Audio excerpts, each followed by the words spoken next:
దేవుని అతి ప్రశస్త నామమునకు మహిమ కలుగును గాక. దేవదేవుని ఘనతను ఆపాదించి ఆయన సన్నిధించడానికి మన ప్రభువు మనకు అనుగ్రహిస్తున్నటువంటి కృప కోసమే వందనాలు. నేటి రోజు పరిశుద్ధ గురువారం మాండీ థర్స్డే శుభాకాంక్షలు నేను మీకు తెలియజేస్తూ ఉన్నాను.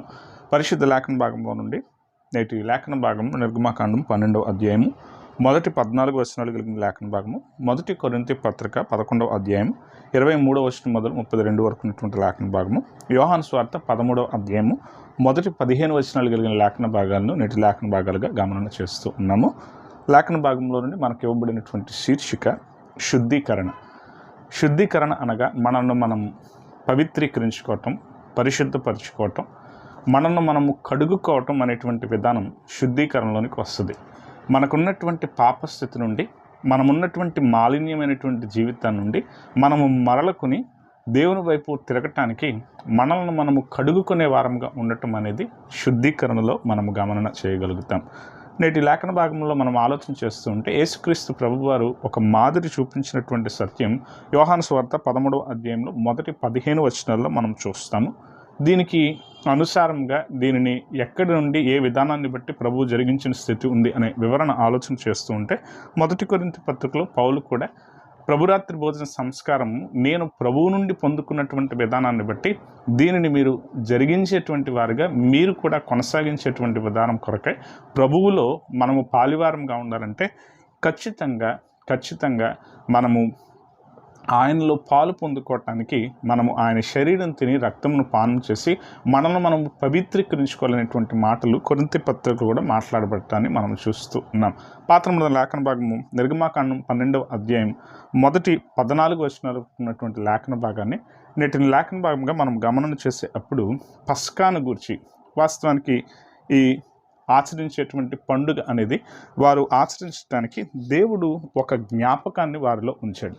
దేవుడు ఏం జరిగించిన విమోచన కార్యం ఉందో దానిని ఏమాత్రం మర్చిపోకుండా ప్రజలు దానిని జ్ఞాపకం పెట్టుకోవాలని చెప్పి ఖచ్చితంగా ఇది నిబంధనగా వారు ఆచరించాల్సిన ఖచ్చితమైనటువంటి ఒక పండుగగా ఇశ్రాయేలు ప్రజలకు సూచన పెట్టి ఇది మీరు తప్పక మీరు ఆచరించాలి అనేటువంటి సత్యాన్ని దేవుడు తెలియచేశాడు. పస్గా అనగా పాస్ ఓవర్ అనేటువంటి తీరి ఆలోచన చేస్తూ ఉంటే ప్రభుని నమ్ముకున్న, దేవుణ్ణి అంగీకరించిన, దేవుడు శక్తిమంతుడని గుర్తించినటువంటి ప్రజల ఇళ్ల నుండి దాటిపోయి మరణదూత ఎలా అయితే వారిని మరణం నుండి కాపాడినటువంటి విధానంలో దేవుడు ఒక ఆజ్ఞను జారీ చేసినటువంటి తీరు ఉన్నదో దానికి గుర్తుగా ఈ పస్కా అనేటువంటి ఆచారం, పస్కా అనేటువంటి పండుగ వారు ఆచరించేవారుగా ఉన్నారు. ఈ పస్కా పండుగలో వారు జరిగించాల్సిన కొన్ని కార్యాలను ఆలోచన చేస్తూ ఉంటే పస్కా పండుగను ఆచరించే విధానం కొరకు దేవుడు కొన్ని విషయాలు చెప్పాడు.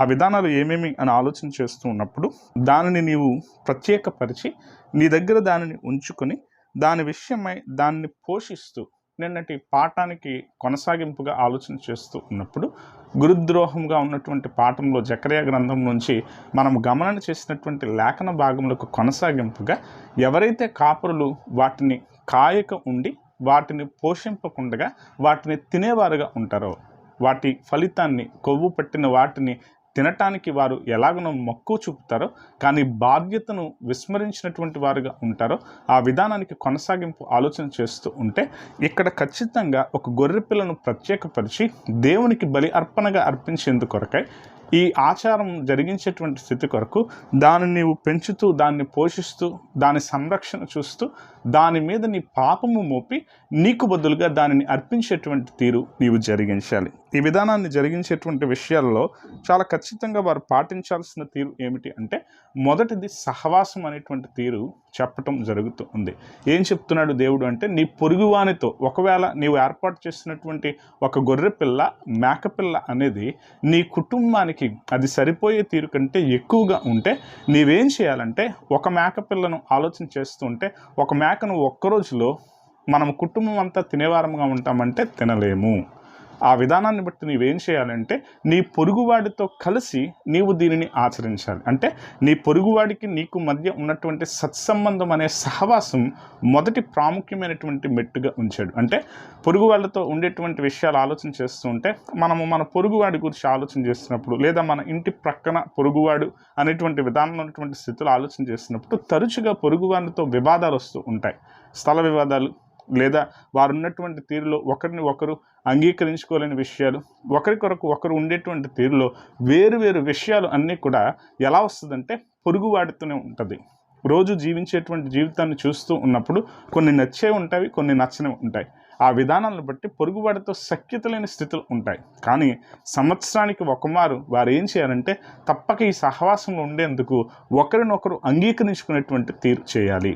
దీనికోసం మొదటి మెట్టు సహవాసం అనేటువంటి తీరు దేవుడు ఏర్పాటు చేసి వారు సఖ్యతలో, ప్రేమలో, అంగీకరించే విషయంలో ఒకరితో ఒకరు ఎలాగున మెలగాలో చెప్పటం కొరకు ఏం చేశాడు దేవుడు అంటే, నీవు దాని లెక్క చొప్పున నీవు పొరుగువానితో కలిసి నీవు దానిని భుజించటానికి వాడిని కలుపుకొని ఒక ఇంటిలో ఒక చోట చేరి, నీవు అతని ఇంటిలోనైనా లేదా నీ ఇంటిలోనైనా, అతను నీ ఇంటికి ఆహ్వానించినా నువ్వు అతని ఇంటికి వెళ్ళినా సహవాసం అనేది ప్రాముఖ్యంగా ఉండి నీవేం చేయాలంటే ఆ రాత్రి వేళ ఏర్పాటు చేసినటువంటి తీరు ప్రకారంగా దాన్ని భుజించే అప్పుడు కొన్ని సంగతులు నీవు చేయాలి. ఎలా అంటే, నీవు బట్టలు ఉతుక్కుని ధరించుకున్నటువంటి తీరులో వస్త్రాలు నీవు ధరించుకుని, చెప్పులు తడుక్కుని, కర్ర చేత పట్టుకుని, అంటే సిద్ధపడి నీవు ఎలా ఉండాలంటే, నీవు దానికోసం నీవు ప్రయాణానికి సిద్ధమైనట్టుగా ఉన్నట్టుగా నీవు దానిని ఆచరించటానికి నీవు దానిని చేయాలి. 11వ వచనం చూస్తూ ఉంటే, మీరు దానిని తినవలసిన విధం ఏమనగా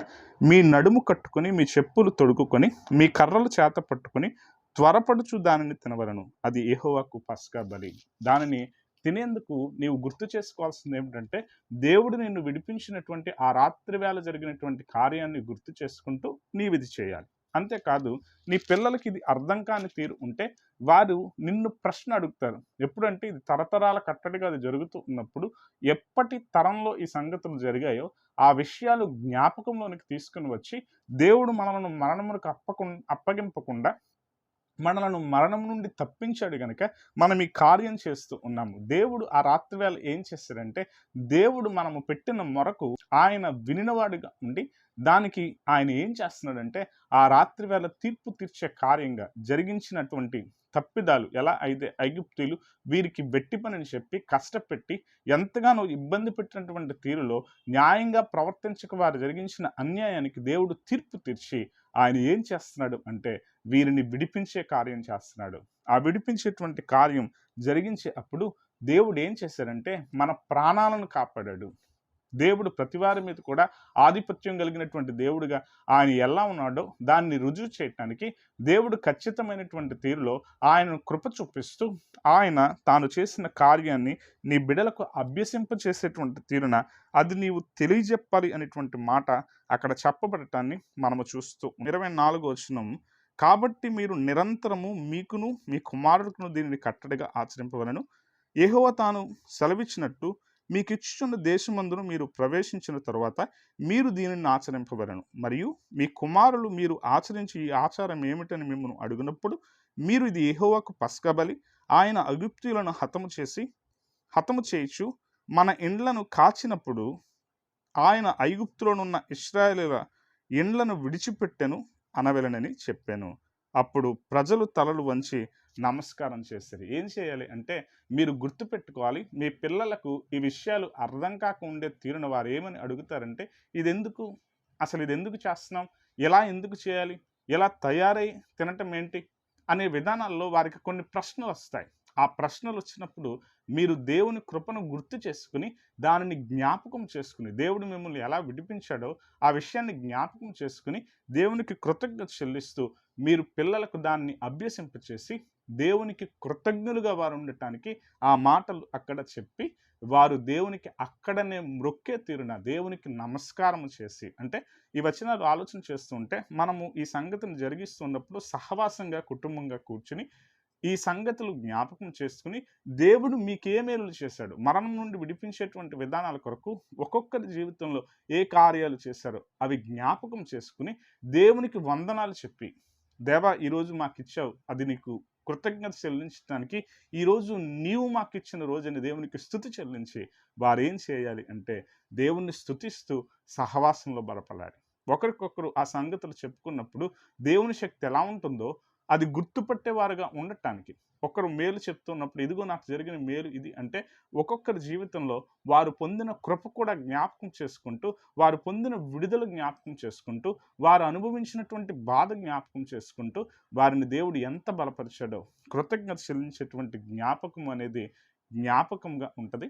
అలాగే వారు చేసే కార్యాలలో సహవాసం అనే రెండవ ఆలోచన మనం ఆలోచన చేస్తున్నప్పుడు, ఈ సహవాసం ఎలా ఉండాలంటే తినే విషయాల్లో ప్రతిదీ కూడా పులియకుండా తినాలి. పరిశుద్ధమైనది తినాలి.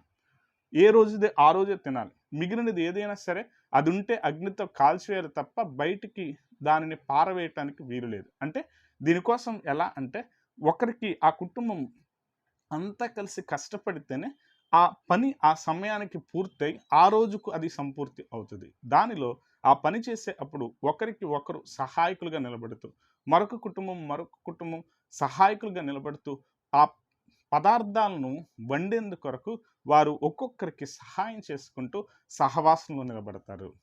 అక్కడ ఉండిన పిల్లలు వారు ఆడుకుంటూ వారికున్నటువంటి ప్రేమను వ్యక్తీకరించుకుంటూ ఒకరంటే ఒకరేంటో తెలుసుకుంటూ సహవాసంలో నిలబడతారు. కుటుంబంగా వారు ఉన్నప్పుడు వారికి ఉన్నటువంటి బలమేంటో, వారికున్న బలహీనతలేమిటో ఆ విషయాలన్నీ అర్థం చేసుకుంటూ సహవాసంలో వర్ధిల్లేవారుగా ఉంటారు. ఈ సంగతులు అన్నిటి బట్టి కూడా దేవుడు ఏం చేస్తున్నాడంటే ఒక బంధాన్ని ఏర్పాటు చేస్తూ ఉన్నాడు. ఈ విధానాలన్నిటిలో కూడా దేవునికి కృతజ్ఞత చెల్లించేటువంటి భావజాలాన్ని వ్యక్తీకరిస్తూ ఆయన ఈ పద్ధతులను చెప్పాడు. అంతేకాదు వారు ప్రయాణమై వెళ్ళిన విధానం ఆలోచన చేస్తూ ఉంటే ఎలాగున ఆ ప్రయాణం వారు జరిగించిన తీరు ఉంది అని గమనన చేస్తూ ఉంటే వెనువెంటనే ఆ రాత్రికి రాత్రే వారు బయలు వెళ్ళాలి. వారు బయటికి వెళ్ళిపోవాలి. ఖచ్చితంగా పులిసేటువంటి అవకాశం కూడా లేకుండగా ఆ సమయం వేగంగా వారు ముందుకు కొనసాగాలి. దేవుడు జరిగించినటువంటి కార్యం ప్రకారంగా ఆ రాత్రి ఏదైతే రోదన ఐగుప్తు ఫరో మొదలు ఎలాగున ఖైదుగా ఉన్నటువంటి వాని పిల్లవానితో సహా, జంతువులతో సహా, వారికి ఉన్నటువంటి పశువులతో సహా ప్రతి విషయాల్లో కూడా దేవుని యొక్క మరణ దూత అది తిరిగి ఎవరిని విడిపించినది అంటే జ్ఞాపకం చేసుకోవాలి. ఏ గృహాలకైతే రక్తము ద్వారా బలిచ్చినటువంటి ఆ బలిపశువు యొక్క రక్తం ఏదైతే అది చిహ్నంగా నిలబడిందో వారు మాత్రమే కాపాడబడినటువంటి స్థితి అది మనకు కనబడుతుంది. ఇది పస్కా బలి. మనం జ్ఞాపకం చేసుకుంటూ ఉంటే నిర్గమకాండం 12వ అధ్యాయంలో 17వ వచనం చూస్తుంటే పులిని రొట్టెలు పండుగను మీరు ఆచరింపవలెను. ఈ దినమందే నేను మీ సమూహములను ఐగుప్తు దేశం నుండి వెలుపలికి రప్పించుతును కనుక మీరు మీ తరములన్నిటిలో ఈ దినమును ఆచరింపవలెను. ఇది మీకు నిత్యమైన కట్టడగా ఉండును. ఇది ఎలాంటిది అంటే నిత్యమైన కట్టడ. అది ఎలాంటిది అంటే వారు జరిగించాల్సిన సహవాసం గురించిన